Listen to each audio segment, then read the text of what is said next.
to order. Okay. We've got a few commissioners that will weigh in. I can hear them out there. There they come.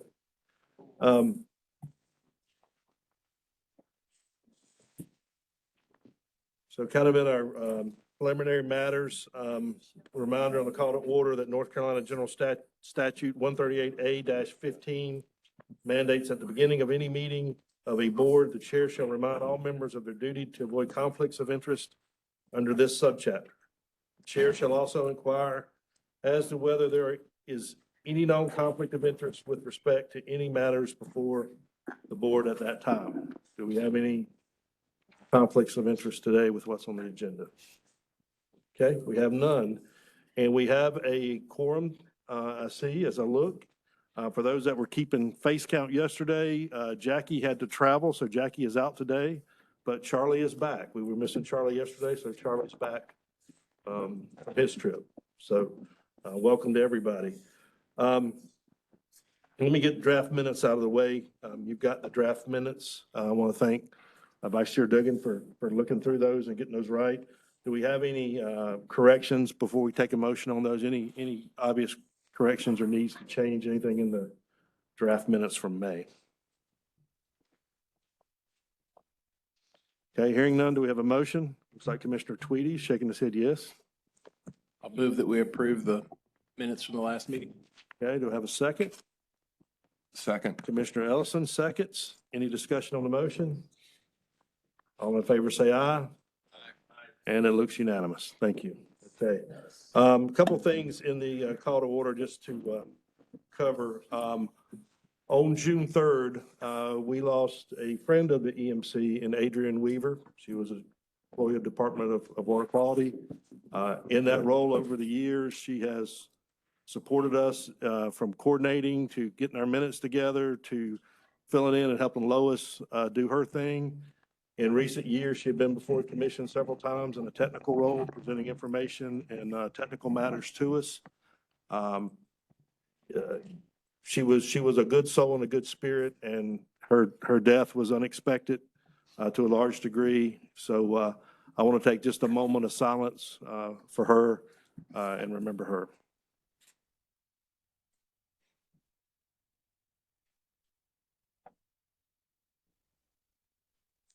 Okay. I also want to thank Lois. Is Lois here? She's out of the room? Oh, I see you there, Lois. Thank you, Lois, for helping us get that. And I think any other questions about Adrienne or other ways to make donations to her fund or whatever, I think those are still open, but you can go through Lois for that. But thank you for helping with that again, Lois. And apologies, it's a hard precedent to set as a chair, but you know, when somebody passes that's in service that we see, I will try to recognize them. It's hard to get all the retired people and people that have moved on, but apologies if there's anybody I've missed, but we do need that for Adrienne. Also, before we get going today, we had a full day yesterday. We covered a whole lot of ground. I will tell you that as chair, at times I get very frustrated when committee day doesn't run just as smooth as it should on every front. And it was a little bit bumpy yesterday, but I also have to remind myself, committee day is when we do the hard work. That's when we really debate and come to things, and it will never be perfect. So I'm caught, like many of you, happy with the good stuff and I always want the bumpy stuff to be better, but we covered a whole lot of ground from IBT all the way to PFAS at the end of the day and bylaws in the middle. So all those listening out there are wondering, man, that sounds exciting for 10 or 12 hours. But I want to thank all the commission. I know this is that meeting you have to do where you give up your July 4th, probably both weekends, and have free time off reading material. And we had a lot to read over the holidays. So thank you for that. So with no further ado or any opening comments, we have our agenda. Any comments or modifications to the agenda that anybody wants to comment on? Okay, hearing none, we'll go to our first action item, which is 2410, request to approve appointments of members to the Water Pollution Control System Operator Certification Commission. Jeffrey Tabbitt. Thank you, Chairman, and good morning, members. My name is Jeff Talbot, and I am the supervisor of the North Carolina Operator Certification Program within the Division of Water Resources. I'm here this morning on behalf of the Water Pollution Control System Operator Certification Commission, the WPC SOCC, to request your approval of 4 reappointments to that commission. The WPC SOCC is the 11-member body overseeing the classification of wastewater treatment systems and the certification and training of wastewater operators. 9 commission members are appointed by the Secretary of the Department of Environmental Quality with subsequent approval of the Environmental Management Commission. The other 2 members are appointed by the Commissioner of Agriculture. DEQ Secretary Elizabeth Beiser recently reappointed the following members to continue to serve on the commission.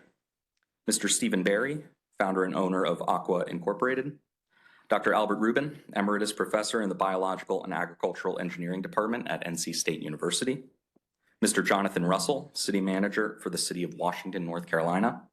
And Mr. Kenneth Steins, Division Director of the System Service Maintenance Division and Operator in Responsible Charge for the Metropolitan Sewer District of Buncombe County in Asheville. Biographic information on all of these appointees is contained in your packages and is requested that the appointments be approved as presented. I am here if you have any additional questions. Questions for Mr. Tabbitt? And I'll say, I think 3 of the 4 of them, and you've done a good job of recruiting people, I think. So We have a strong group over there. that's good. Any comments? Any further comments of staff before we go to a motion? All right, do we have a motion?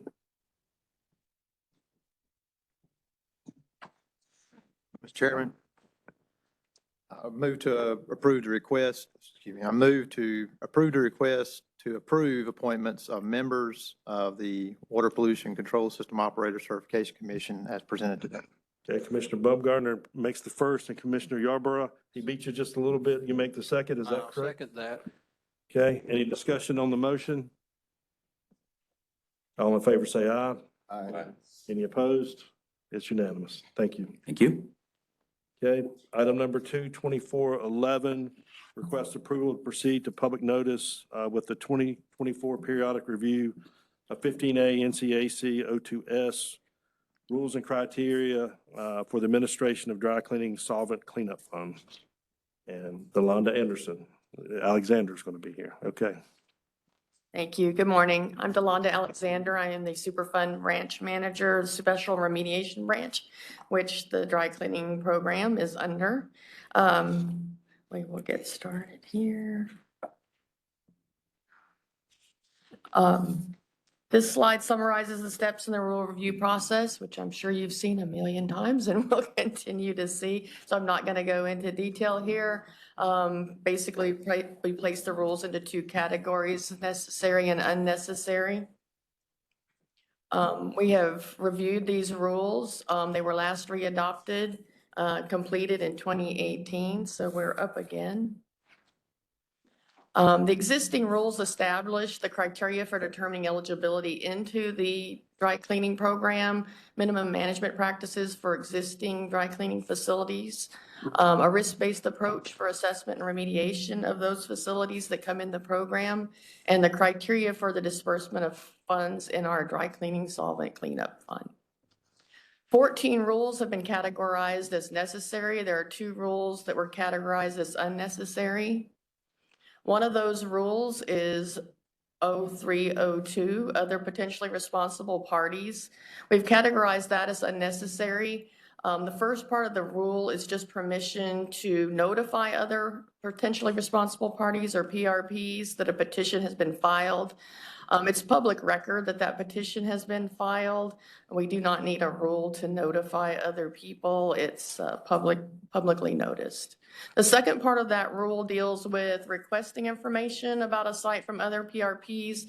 We've determined this is not necessary. The PRP is actually the one entering the site into the program, so they're providing this information because it's to their benefit when they enter the program.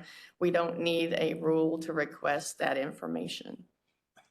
The second rule we're deeming as unnecessary is 0507 Remedial Action Plan. When we wrote these rules, we were the only risk-based program in DEQ. We were the first. So at that time, the way we wrote the rules were based upon how the program was run then, where we used individual consultants. We're now a state lead program. As we implemented that risk-based program, it became apparent to us that we did not need a remedial action plan for every site because those sites are going to have a risk management plan done, which actually incorporates everything that the remedial action plan would have incorporated, so it's redundant. The remedial action plan also is categorized as unnecessary because we, in the way the rule was written was that it would need to be done to eliminate a hazard or to reduce contaminant levels. We don't need those any longer to address those circumstances. Question. Sure. What rule is your risk management plan in? It's in I the, should know that. it's in the statute and in the rule. Okay. Sorry, So it's in both places. Yeah, it's in Okay. both places. Okay, thank you. I couldn't remember that. Yes. We have solicited feedback on these changes, categories, and deeming these unnecessary from our stakeholder meeting group, which is comprised of bankers, lenders, dry cleaning operators, attorneys, et cetera. And the North Carolina Association of Lawners and Cleaners, they also review this, and we work in concert with them on these types of decisions. This is just the chart showing all the rules that are necessary, unnecessary deemed. So we are at this point, we're here to ask for your permission to move forward with public comment on these rules. So we're at that stage right now, and that's why we're here today. Thank you. Commissioner Reardon, any comments? Not ready for a motion yet, but any comments from the committee? No comments at this time. They did a good job presenting that to our committee and obviously passed through to the EMC, so we're good. Very good. Any questions for staff? Commissioner, yeah, go ahead. I have a question about, is it the 0302 rule concerning other potentially responsible parties? Yes. That was one of the two identified as unnecessary. I don't disagree that the division can notify other potentially responsible parties of the petition, but it seems like there is a really good reason to do that. And if the rule neither acknowledges it nor requires it, I don't think the fact that it's a public record is really sufficient necessarily to ensure that those other potentially responsible parties know that that process is ongoing. And the other parts of the rule also indicates or addresses the ability to request information from potentially responsible parties and the impact of failure to provide that information on entering into an agreement with those parties. That strikes me as pretty necessary, but can you address that? Sure. The way our program is voluntary, so a PRP is the one that brings the site to our program. So they're the ones that are voluntarily wanting to enter the program and be regulated. So they are providing the information that we need to get it in the program. And if they don't want to cooperate with us, then it's voluntary and they don't have to come in. So there's not really a need to hold them like if failure to cooperate, you're not going to be in the program because that's what they're there to do. They want to be in the program. Follow up, Mr. Chairman. Yes. But this rule seems to address other potential responsible parties who did not petition. Right. Other potential responsible parties, there's kind of not really, we would have to go back and weigh in the history of property ownership. Our program is eligible for any previous property owners or future property owners. So the current property owner is 99% of the time the person bringing the site to us wanting in the program. So in the 23 years I've been in this program, there's never been any cause for us to go back and find previous property owners to say, hey, just want to let you know this is coming in the program. There just hasn't ever been a need to do that, or there wouldn't be any reason why those people, if someone's bringing it in the program and they've been long separated from that property, they typically, there's just either we can't find those people to begin with, or there's just no reason that they would be concerned because they're happy that it's in the program from the current property owner. So we just never had a need to notify anyone. In my 23 years with the program, I don't recall one single time we've gone back and had to we would have notified anybody else about this. So one final Commissioner Smith, question. So yes. one takeaway from that seems to be that the real reason the rules are necessary is the staff doesn't use the rule. So it's not so much that you have the ability to do it if you need to. It's, you seem to be saying you just don't. There use just it would be no need for to. potentially responsible Yeah, parties. there'd just be no need to, because if we have a potentially responsible party that is willing and able and eager to come in the program, there would be no need for us to reach out to others. If at some time that site is contaminated and it doesn't come in our program, it goes into the inactive hazardous sites program where they would then research any previous PRPs that they could then approach. But in our program, since it's strictly voluntary, we've never had a need to research that and go back beyond the person coming in the program. Okay, thanks. Okay. Commissioner Reardon, if you'll make a note of that, because I believe this will come back to your committee in the process. I believe in the process right now, we're going out to public comment. Is that correct? Yes, And so this is kind of the bucket list process. When it comes back, you'll take it to RRC to put it on the schedule. correct. And then we'll review it again in committee before it goes out Correct. to, and the EMC before it goes out to formal readoption. That is correct. So that probably just needs to be flagged unless Commissioner Smith wants to do anything. I think it's a good point, but if he's No, at this watching it. point, yeah, I don't have a suggestion at this point, and I'd probably need to think a little bit more about what the circumstances are where another potentially responsible party might be necessary or useful to that process, and maybe there aren't any. Yeah, and I think it's a good point. It's not, if the staff doesn't use it, it is a good question. Do we need it anyway for some other reason? And I think that's a good question, so. And I think in the process, that's kind of what we were thinking. And if it's a rule we've never used in 23 years, then we kind of like default to it's unnecessary. So that was kind of, I think, in the thinking. Yeah, okay. All right, well, Commissioner Reardon's got a note on it. Any other questions of staff? Yes. Mr. Ellison. On your list of stakeholders, did you have environmental insurers? They are part of the stakeholder group. They come to our stakeholder group that we've had in place for 23 years. We meet with them twice a year. And they're agreeable to Yes. this? Yes. As far as, agreeable as far as the PRPs? Yeah, they've been presented the same information, the same presentation. They've been presented this twice. Okay, hearing no other questions, Commissioner Reardon, do we have a motion from committee? Do we have a motion for adoption? Okay, so adoption of 2411 as it's written. Do we have a second on that? Commissioner Deerhagen? Is it adoption? It's not adoption. To request approval to proceed to public notice with the 2024 periodic review of 15A NCAC 02S rules and criteria for administration of the dry cleaning solvent cleanup fund. Without my glasses, that's pretty good. But that is the motion. Any discussion on the motion? Oh, we've already made it first, didn't we? Yeah, you threw me off with that. How about, do we have a second on the motion? Second. Second, Commissioner Baumgartner. Now discussion on the motion. Okay, hearing none. All in favor, say aye. Aye. Any opposed? It's unanimous. Thank you. Very good. Thank you. All right, moving right along. Request approval, 2412, item number 3, request for approval of proposed rule and regulatory impact analysis to proceed to public comment on amendment to 15A NCAC 02D 0410 PM 2.5 particulate matter. Mr. Nelson. Very good. That's me, host and presenter today.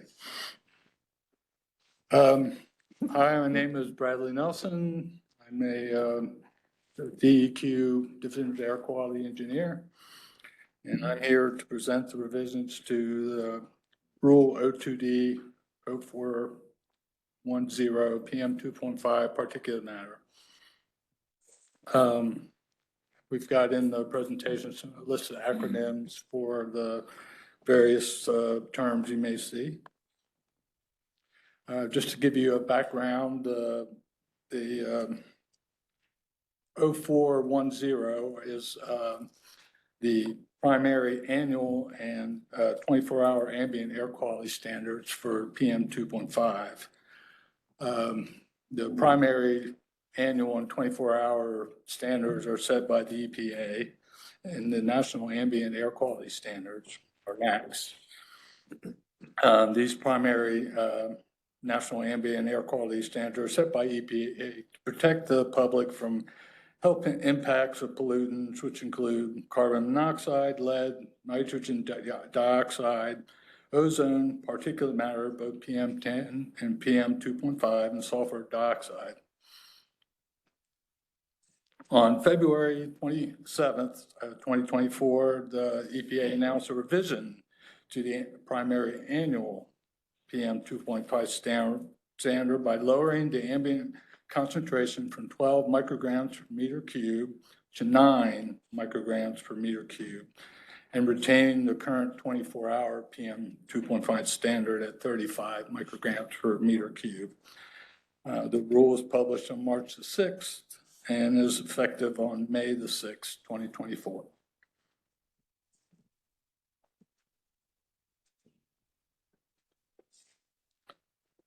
The DEQ is proposing to revise the ambient air quality standards in 15A NCA 02D 0410 to incorporate the EPA's recently announced revision of the primary 2.5 National Ambient Air Quality Standard to 9 micrograms per meter cubed.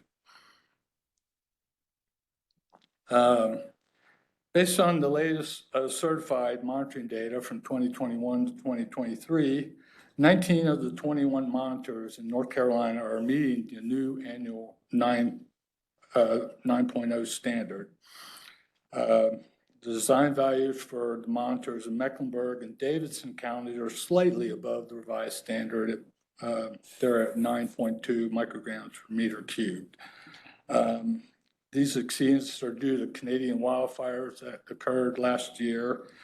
And we are currently working on an exceptional events demonstration to show that the Canadian wildfires had effect on our PM ambient standard. This is a map, I guess, of the monitors in North Carolina. You can see the two, everything else is green there except for the two yellow monitors in Mecklenburg and Davidson County that are above the standard, but all the other monitors are below the standard right now. This is for the 2021 through 2023 design values and based on certified data. The designation process for becoming an attainment for the new standard is a 2-year process where the EPA will determine whether or not an area is in attainment or in non-attainment. The EPA will consider impacts from wildfire smoke when making these designations. The EPA has put out an exceptional events rule that establishes the criteria and procedures for determining air quality data that has been influenced by exceptional events such as wildfire smoke, fireworks, et cetera. The exceptional events are due at the same time as the state designation recommendation on February 7th, 2025. So we're currently working on that. And ultimately, the EPA will use the 2022 through 2024 monitoring data to make the final designations on February 6th, 2026. And this is just kind of an outline of the EPA's schedule for determining and the dates which they'll occur at.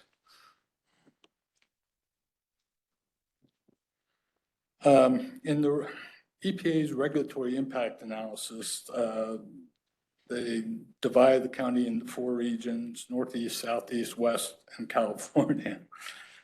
To estimate the control costs, they evaluated 4 scenarios.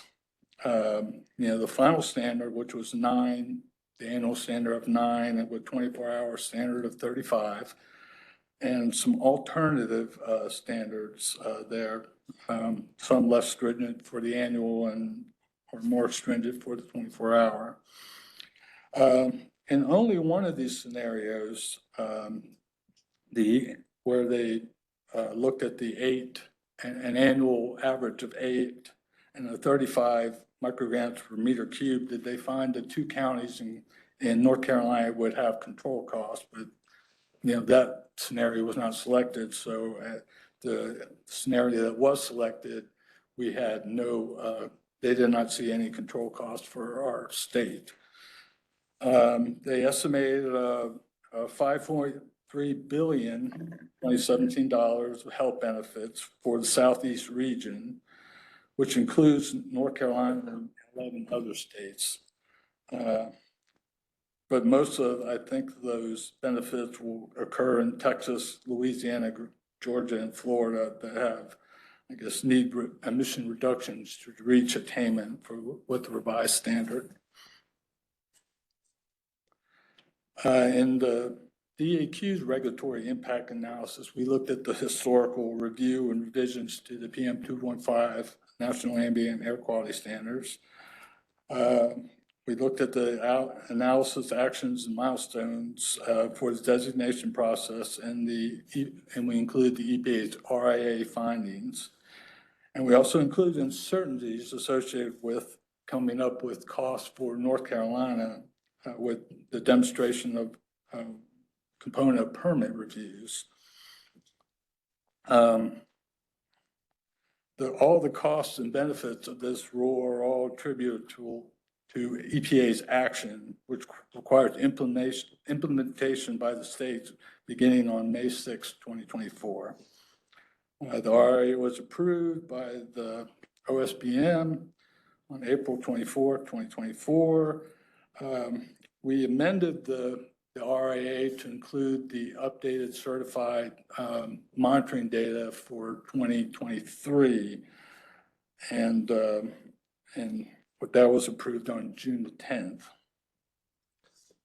So, Mr. Nelson, to be clear, the costs are the costs then on the RIA. It's a federal mandated action then. Right. Okay. And our recommendation that the EMC authorize a public hearing, public comment period and hearing on the proposed rule amendments, 15A NCAC 02D 0410, and accompanying RIA for the chair to appoint a member of the EMC to serve as a hearing officer.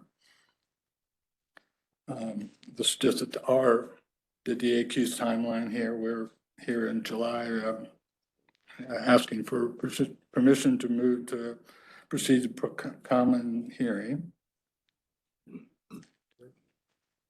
Mr. Carter, any comments or additions from the committee? Yeah, even though I'd made our vice chair yesterday, this was an action item, not yesterday, but in May. I mean, the bottom line is we really don't have a choice here. The agency set a new standard, so we've got 2 choices. We can either adopt it and put it into our rules, or EPA will adopt it, or EPA will implement it throughout the state. I wish they hadn't gone quite as low as they did. As you heard, we've got a little bit of an issue with 2 counties, but hopefully that's going to get worked out. At this point, I'm ready to offer a motion to proceed to public hearing if A few questions. there's no other discussion. Yeah, let's get a couple questions. I got one. This has been going on for quite some time. It's been debated, right, Commissioner Carter? Yes, when did they start this? This is more than a year ago, I'm sure. This was part of a reconsideration that they did in 2021. Yes, they approved the standards in 2020 to keep the same standards of 12 and 35. In 2021, there was a reconsideration of that decision, and they came out with these new standards. So they reconsidered even for years. further. We feel pretty good as we go down this path that we're going to meet them at the right spot then. Well, As far like as I said, we don't have a promulgation. choice. I mean, ultimately, I think they're probably going to be able to work out the compliance issue. The real difficulty or question mark for this whole thing is not, are these areas all in compliance with the standard? But if you want to do anything in any of those areas, especially the ones that are right up against the standard, bring in a new facility, modify an existing facility and so on, is there any margin for any additional emissions from such a facility? That's where the rub comes with this standard as far as I'm concerned. Additional questions for Mr. Nelson or Committee Chair Carter? Yes. Mr. Ellison. Prior to the Canadian wildfires, how were Mecklenburg and Davidson counties, how was their compliance posture? I'm not sure, to tell you the truth. Maybe, We would have no issues. okay. Okay, thank you. Yes, Commissioner Tweedy. I think a pretty simple question. I just want to make sure I understood it. On the costs, I understand the analysis shows there's no cost for North Carolina, but if there were costs, where do those costs get applied and who pays them? And I'm going to assume that it goes to the facilities where there are emissions occurring and they're going to have to improve their emissions equipment. Is that? Well, or am I simple think that was part of our uncertainties, is that as Commissioner Carter said, that, I mean, we'd have no idea if a facility, they'll probably do the monitoring beforehand, before they would submit a permit to build or to operate something new. And they would know the answer before they came to us. And so we would never know that. So there would be costs associated that we have no idea what they would be. Okay, but if there were costs, if we had a non-attainment, I think they call it, area now, there would have to be some effort to identify who's causing that. Correct. That, and then they would be There would be expected costs to incurred, yes. improve their facility. Yes, I guess in our analysis, we assumed that we'd be in attainment in the state. So we did not estimate any costs for. Right, yeah, I'm asking some hypothetical. Okay, thank you. Yeah. Additional questions? Yes, Commissioner Baumgartner. Just curious on that note, how likely is it EPA is going to accept this exceptional event? Is that something that's pretty standard, or is it, I mean, and what happens if they don't? And we're in a non-attainment area because of something they wouldn't accept for exceptional event? Sorry, I know it's a loaded question. Yeah, that would be an issue, I guess, and we'd have to go and I guess work on becoming the attainment, I guess, for those standards. But, the thought is that, the Canadian wildfires affected our PM 2.5, and that is, where we're headed. Mr. Nelson, can you show the schedule again just a second? Just so. Which schedule? Your schedule for rule, well, you show the EPA one too, or your own schedule? You want this one? Yeah. So January 2025, if typically affected, kind of moving to comment next summer about this time then. This summer, I'm sorry, that is Yeah. this summer. Okay, and what's the EPA schedule again?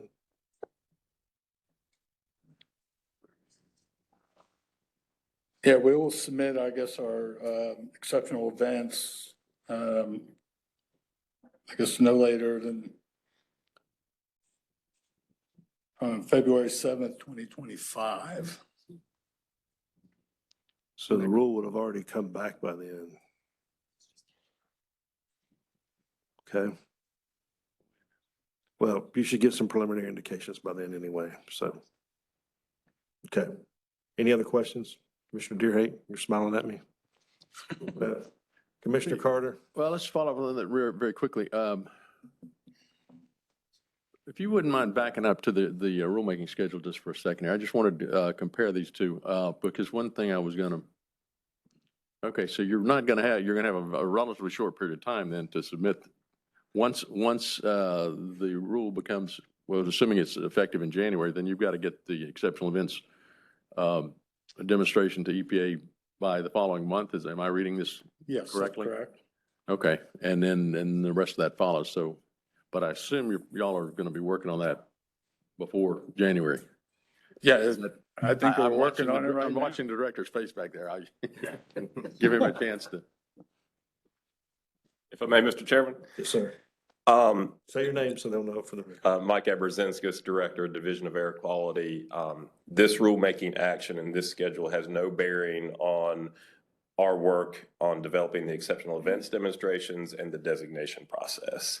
This is really a formality to catch up our state rule to align with what is now the federal standard that we are required to implement, and we've been implementing since May 6th. Okay. Well, hold on, I'm not sure I follow that. You said you've been implementing the rule since May 6th? I'm sorry, implementing the new standard since what I May mean. 6th. Nationally, the new standard became effective on May 6th. So for example, permit applications that have come in or permits that are issued since May 6th have to demonstrate compliance with this new national standard. Okay. All right, I had not thought about that aspect of this whole thing, but okay. But to directly answer your question, the exceptional events demonstrations are being developed currently. I was And pretty we'll sure give that's right. updates to the committee as we get those finalized, we get closer to February. But really, that's a parallel and independent path. Okay, but there's certainly no reason to think right now that there should be any problem submitting by February, I take it. No, sir. Okay. Commissioner Tweedy. Sorry, just one quick follow-up on Commissioner Baumgartner's. On the analysis of the wildfires, is there a way to determine definitively that those exceedances were from wildfire, or is it more circumstantial that we had exceedances when these wildfires were occurring? Is there chemical analysis or something? It's a good question. I'm not Oh, I thought it was a sure. dumb question. Thank you. Hello again. Mike Abrazinskis, Director, Division of Air Quality. Thank you for the question. There are a number of criteria and factors that we have to consider per the federal exceptional events rule. And so we're very much following that prescriptive path to make that demonstration to EPA. There aren't going to the extent of chemical analysis and species analysis of the PM data is not necessary for something that was as widespread and well documented as the impacts of the last summer's Canadian wildfire smoke events. It's going to be pretty straightforward for us. On the other hand, if we had a combination of small prescribed fires that contributed to an exceedance at a monitor, that's another level of complexity. And so you might have to do more detailed analysis, but we won't have to do that in this case, thankfully. It's pretty straightforward given all of the evidence that's before us. Thank you. Okay. Yes. Mr. Duggan. Has there been conversations with any of the neighboring states and their applications based on the wildfires? I mean, do we know? The impacts of the last summer's Canadian wildfires were widespread across the eastern U.S. We have been in coordination with our neighbors and many other states and jurisdictions that have been impacted. We've been interacting with EPA as a group to make sure that we are doing this right and it can be done efficiently. And we're on a track toward approval of these exceptional events demonstrations. And so we're kind of working hand in hand with everyone. Everyone's situation is a little different. Again, ours is a little bit more straightforward. Our top days were influenced by Canadian wildfire smoke only, and those are really the only days we'll have to address at those two monitors in Davidson and Mecklenburg counties. Okay.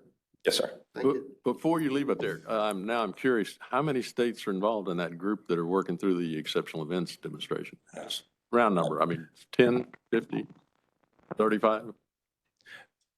I'm unsure. Most of the eastern U.S. was impacted, except for maybe Florida, by the Canadian wildfire smoke at some point last year. So if they ended up with having a monitor that's now above the level of the new standard, they're working on such a demonstration. Again, every situation is a little unique, but there are some common elements, and that's where we're sharing notes. Yep. Yes. Commissioner Yarborough. You're saying it's February of 25, right? Is when you're. Correct. Yeah, well, on that one, can you go back to, does it not say February of 26? Is that just which one is a longer? So the demonstration, the exceptional events demonstrations and our state's recommendations on designations are February 2025. then EPA has another year to do the final designations. They make the final decision. We give them a recommendation, and then they have a year to make that final decision. So yeah, a little bit of a layered and a couple phases and steps in that process. Yes, sir. Any other comments? All right, hearing none, Commissioner Carter, we have a motion from the committee. Yes, sir. I move to take the proposed rule amendments to 15A NCAC 2D 410 and the accompanying RIA to public notice. Second, Commissioner Deerhake Second. makes a second. Any discussion on the motion? Okay, hearing none, all in favor, please say aye. Aye. Anybody opposed? It's unanimous. Okay. Very good. Thank you, Mr. Nelson. That was a little longer than you thought, but it was good information. Thank you. Thank you. All right. Item number 4, 24-13, request approval of hearing officers' recommendations to adopt the proposed amendment to Laboratory Certification Rule 15A NCAC 02H.0804 and regulatory impact analysis associated with that. Mr. Crawford, here he comes. Good morning, everyone. Thanks for your time. This presentation should be pretty familiar to you all. So the Lab Certification Rule 0804, B, C, and D list all the parameters that are available for certification by the Laboratory Certification Branch. Those rules state the analytical methods shall be found in the resources listed in 0805A1, and then goes on to list all the parameters under which those methods can be categorized. DEQ is requesting that PFAS be added as a parameter to Rule 0804D. This rule is the mechanism which allows laboratories to be certified to supply data to the state. The rule does not require any monitoring or reporting. Non-permitted facilities, such as commercial laboratories that provide services to clients, require certification to generate data that will be reported to the state. So 0804D lists all the organic parameters that are available. The rule specifically states that each of the organic parameters listed in this paragraph shall be considered a certifiable parameter. One or more parameter methods shall be listed with the laboratory's certified parameters. Analytical methods shall be determined from the sources listed in Rule 0805A1 of this section, and the certifiable parameters are as follows. So this is the rule as it currently is with the list of parameters. This is the proposed rule with the addition of PFAS. We came before the EMC in January of this year to request to proceed to public notice with the proposed revision and the regulatory impact analysis. The public hearing was held on March 20 of this year. One person attended and spoke in favor of the amendment, and the transcript from that is in the hearing officer's report. No one came forward to oppose the amendment. We also had a written comment period that was open March 1st and April 30th. We received 2 written comments. Those are also included in the attachments of the hearing officer's report. And we received no comments opposing the amendment. So the multitude of emerging contaminants, broadly known as PFAS, are of great concern for DEQ and the general public at large. The branch is currently unable to certify methods that fall under this parameter. So that parameter must be added to 0804D to allow us to certify municipal, industrial, commercial, and other laboratories to use EPA-approved methods to measure analytes associated with this parameter and report certified data to the state. And the public is in favor of the amendment. So in conclusion, the hearing officer recommends the proposed amendment to 0804 as presented in attachment A of the hearing report and the RIA contained in attachment B of the hearing report and the hearing officer's report as a whole be adopted by the EMC. Who was the hearing officer? Michael Ellison. right? Ellison. I was looking for his name somewhere in the presentation and I missed it. I'm surprised you didn't come right in. I mean, it's your hearing officer's report. Any comments or No, observations, hearing officer?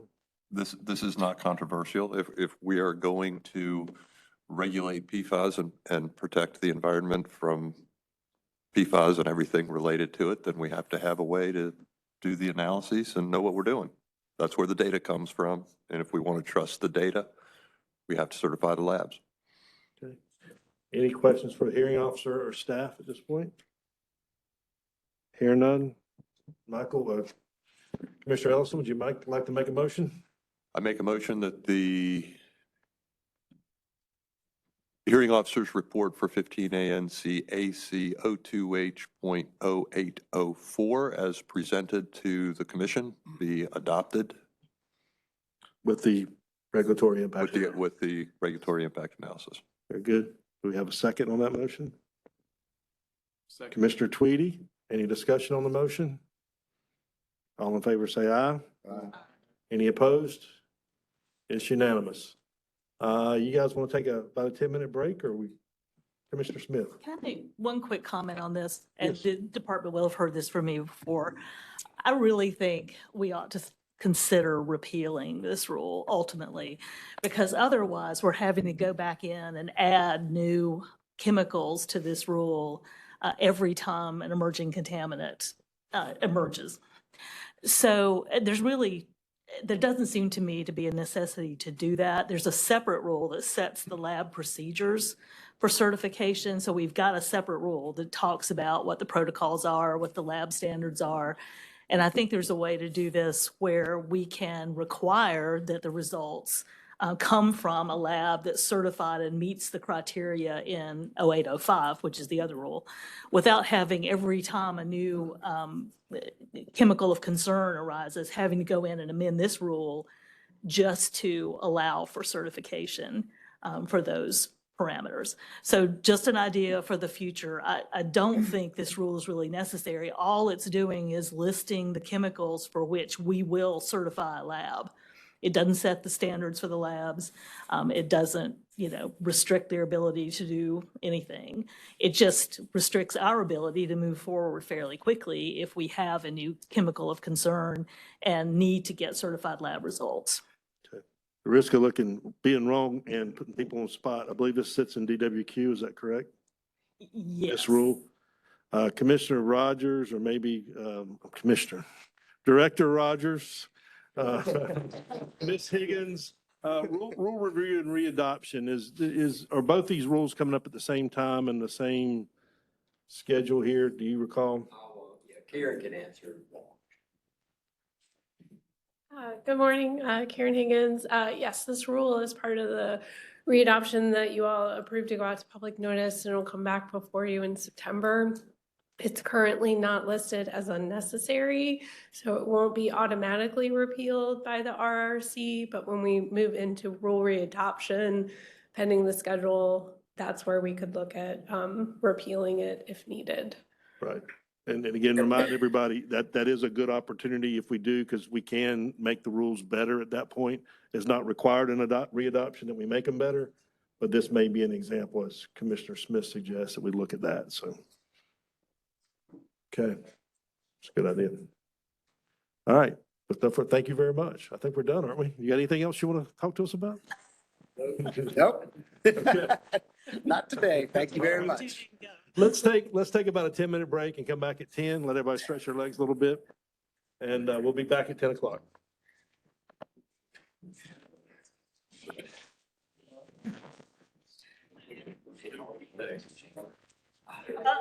Now my thing's not working. I blame you for it. So all of these Somehow your stuff is floated over on the microphone. It's connecting and then losing it. Off and on yesterday. It would keep it for a good period of time, and then all of a sudden it'd go back to every 3 minutes. I It's did, really annoying. I did have to do a restart. Oh, updates are kisses. We get them every week. Oh, that's awful. So I don't know, something going on there. Oh, I'm sorry if I did it. It'll hold it.